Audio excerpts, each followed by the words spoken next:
estamos falando de liberdade em Hegel?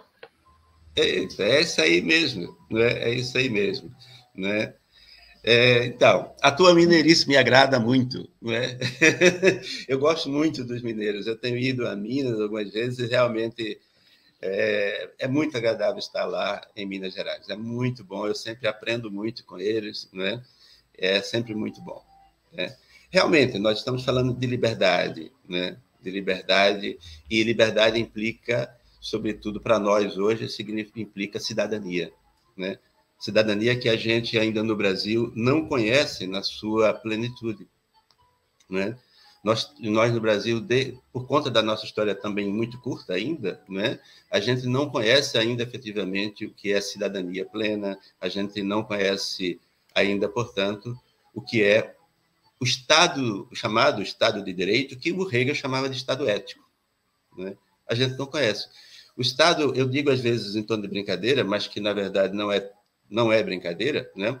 Rigorosamente, em termos de conceito, o Estado brasileiro ele é um Estado anterior a Aristóteles, né? Se considerarmos que Aristóteles foi o primeiro que entendeu que a Constituição, o conjunto das leis do Estado, devem estar acima de todos os cidadãos e daqueles mesmo daqueles que governam. Tá? Então, nesse sentido, essa prerrogativa de Aristóteles, que a Constituição está acima de todos, né? Ela ainda não prevaleceu no Brasil, apesar dos esforços da Constituição de 88. Por quê? Porque há elementos dentro dessa Constituição, né? Como, por exemplo, a questão dos...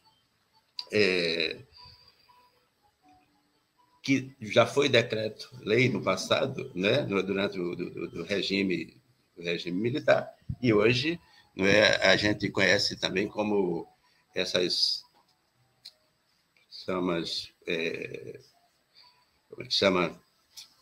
Essas medidas provisórias, né? Que é interessante que cada um dos presidentes eleitos, a partir da chamada redemocratização, né, dos anos 80, cada um que foi eleito dizendo que iria eliminar medida provisória. E, na verdade, governaram com medida provisória, né? E medida provisória é um instrumento de exceção, né? E que, portanto, não coloca o executivo, às vezes, acima da própria Constituição, já que a medida provisória passa a valer no momento que ela é publicada no Diário Oficial. Ainda que ela possa ser derrubada depois, mas naquele momento ela passou a valer. Então, a gente não tem a experiência histórica no Brasil realmente de um Estado de direito moderno, contemporâneo, ou Estado ético no sentido hegeliano. Tá? E é interessante chamar a atenção que o Estado ético não significa Estado bonzinho ou coisa parecida, né? Ou nenhuma coisa de moralismo. Estado ético significa um Estado que está em consonância com o ethos do povo, ou seja, com o conjunto de hábitos e costumes daquele povo. Então, isso é um Estado ético. E no Brasil a gente não tem isso. A gente tem, por exemplo, partes da nossa legislação que são avançadíssimas do ponto de vista da consideração do fator humano, mas que na prática não funcionam. E não funciona exatamente por isso, porque elas não estão em consonância com esse ethos, né? Então, termina por ficar muito bonito para outros lerem, para outros verem, mas não serve para a nossa experiência de cidadania, né? Então, isso é muito importante, que a gente se debata sobre isso, que a gente perceba que esse conceito de liberdade que vem do Hegel, que implica as diversas questões que envolvem a cidadania, né? Seja um estímulo para que a gente repense a nossa própria cidadania, né? O respeito à diferença, à dignidade do outro e tudo mais, né? Tem que ser repensado no Brasil. Você vai gostar de uma coisa, viu, Alfredo? Eu estou também gestando aí uma mesa redonda sobre a ética e cidadania, tá? Estou trabalhando aí nesse sentido. Deixa eu colocar aqui mais uma pessoa que está chegando, ó. Dimar Fernandes Pires Filho. Bom dia. Ouvir o professor Alfredo nos leva muito além de Platão. Forte abraço. Conhece também, Alfredo? Conheço. Um abraço para ele. Legal, legal. Vamos avançar aqui um pouquinho. Eu não falei para você também, viu? Nas prosas prévias, eu não tinha te falado, eu sou engenheiro civil e tem um particular interesse. Aparentemente, para quem estiver nos assistindo, vai dar a impressão de que eu estou saindo da espinha dorsal, mas não estarei. Foi lançado aí um telescópio que ele é posicionado depois da Lua, então a gente está tendo a oportunidade de visualizar e de enxergar o universo com olhares que nunca tínhamos tido ainda a oportunidade. E eu acompanho cada coisa que é publicado, cada espaço do universo onde ele está depositando o olhar ali, assim, uma revisão do próprio Big Bang, uma série de coisas interessantes. Por que eu estou falando disso? Eu gosto muito já entrevistei uma das maiores referências nele, que é o Giordano Bruno, que viveu ali no século XVI, 1550, mais ou menos, a 1600, morreu em 1600, ali na fogueira, e escreveu muitos livros, escreveu muito, ele conhecia a astronomia, e ele lia, você já vai entender, viu, Alfredo, por que eu estou fazendo esse preâmbulo na pergunta. Ele lia muito Copérnico e Galileu. E ele foi revolucionário, foi tão revolucionário que ele acabou tendo problemas na época lá. Ele viajou muito e teve problemas. Foi dedurado, aí foi pego pela Santa Inquisição. Mas eu não quero falar dele. Dele tem várias entrevistas aí com o Luiz Carlos Bombassaro, que é um dos maiores tradutores da obra do Giordano Bruno no Brasil.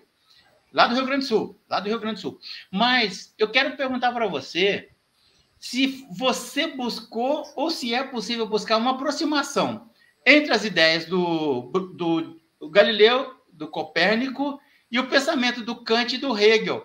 Eu te confesso que me causou surpresa quando eu estava fazendo a leitura prévia ali. Queria que você falasse sobre essa possível aproximação. Tá certo, Deodato. Deodato, antes de mais nada, dizer que é você que um dos melhores estudiosos do Hegel que eu conheci, o Geraldo Edson, ele era também engenheiro, né? E de engenheiro depois aposentado, né? E estudava conosco no grupo de estudo Hegel, né? De forma muito, mas muito comprometida, era um bom estudioso mesmo. Mas então, tentando responder aí agora a tua questão, né? Eu escrevi isso há algum tempo atrás, um artigo para a Ciência Hoje, que é uma revista da SBPC, com um título provocativo que eu botava a Revolução Galileana na filosofia, né? E eu tentava mostrar o seguinte, olha, gente, em termos mais resumidos, o seguinte, sempre se disse que Kant fez a Revolução Copernicana na filosofia, né? E aí eu aproveitei esse dizer, né, de que Kant fez a Revolução Copernicana para refletir isso, buscando esse paralelo com Galileu.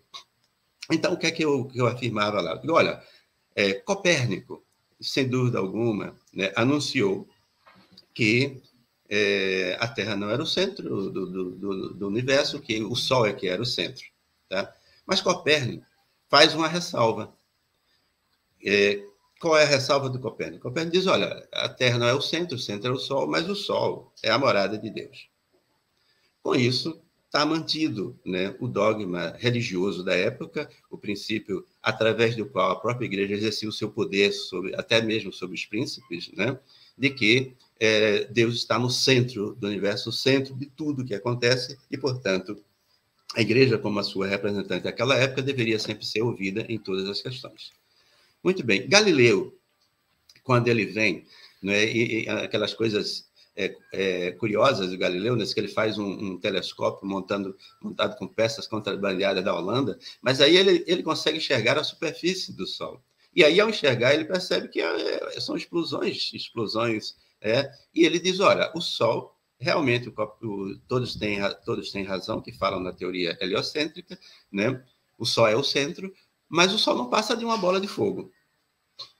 Bom, aí ele teve que ser chamado, né, pela Inquisição, porque aí ele está dizendo o seguinte, veja que dilema ele está colocando, né, para os teólogos da época. Se o Sol está no centro e é uma bola de fogo, ou Deus não mora no centro, porque ele não vai morar numa bola de fogo, ou Deus mora no inferno, que é uma bola de fogo. Né? Então, qualquer das duas alternativas seriam péssimas. E daí ele é realmente convidado, entre aspas, né? Na verdade, ele é convocado a retratar-se, né? Retratar-se, dizer que não é isso e tal coisa.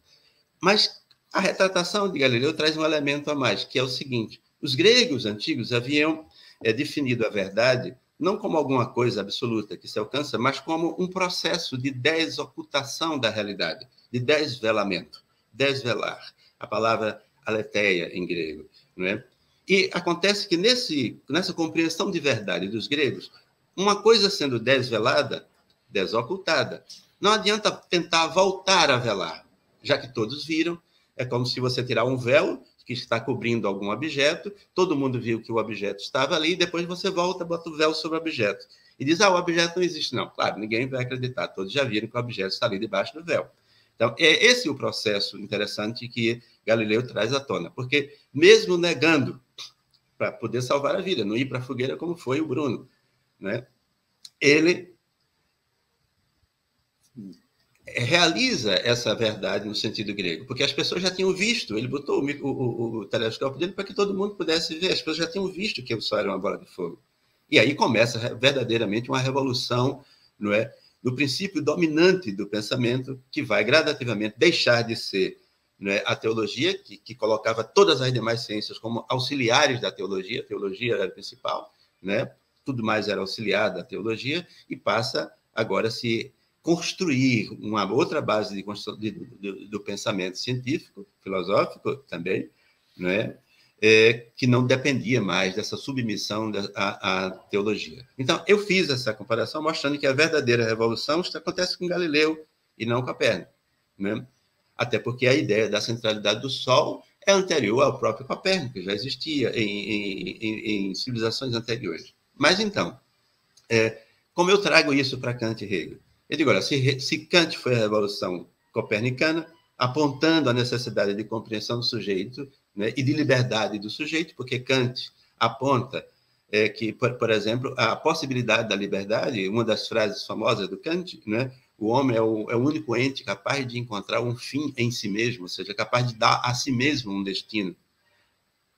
O Hegel vai, né, conceitualmente trazer a realização dessa verdade anunciada em Kant. Portanto, o Hegel vai propor verdadeiramente o que seria a Revolução Galileana, no sentido em que ele começa a demonstrar, né, que a liberdade é aquilo que perpassa a toda a história da humanidade e que se realiza gradativamente na história da humanidade, né? E que faz com que Hegel, portanto, divida a história, por exemplo, em períodos diferentes da divisão que a gente conhece nos livros de história, normalmente, né? Hegel vai dividir a história tendo como fio condutor da história a realização da ideia de liberdade, né? Então, nesse sentido, o Hegel dá um impulso, né, galileano, digo eu, né, conceitualmente, inicialmente, à, né, construção de um novo pensamento, a uma verdadeira revolução do pensamento. Embora ele tenha dito, eu não sou revolucionário, eu nunca fui, não sou revolucionário, mas, na verdade, talvez fosse modéstia dele, ou mesmo para também livrar-se, né, das questões políticas de seu tempo, né? Ok.